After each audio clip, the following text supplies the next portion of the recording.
ایک گھنے جنگل میں بندروں کا ایک گروہ رہتا تھا۔ بندروں کا بادشاہ بہت عقل مند تھا۔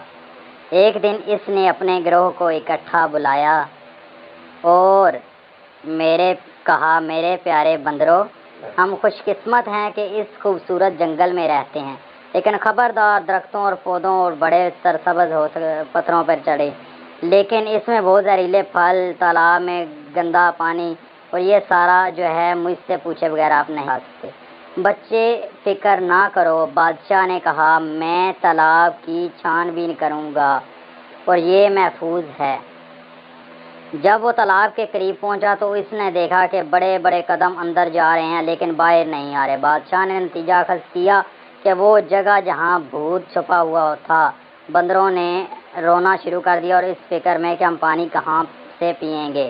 بادشاہ نے بھوت کا مقابلہ کرنے کا کہا، اگر تمہارے بندروں کو تالاب میں آنے نہیں دوں گا لیکن میں اس پیاس سے مر جاؤں گا۔ بندر پانی کی تلاش میں تھے۔ اس نے اپنے بندروں سے بانس کے ٹکڑے جمع کرنے کو کہا۔ کھوکھلی بانس کی جھڑیوں کو آپس میں جوڑ کر اس نے بڑا پائپ بنایا جو تالاب سے پانی چوستا تھا۔ بندر اپنے دل کی خواہش کے مطابق اس پانی کو پینے کے قابل تھے۔ سب کی طرف سے بندر بادشاہ کو سلام۔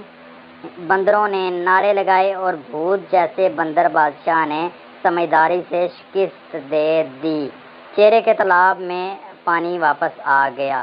جب چیزیں مشکل لگیں تو کبھی ہمت نہ ہاریں۔ بندر بادشاہ کی طرح باصبر اور ہوشیار رہیں۔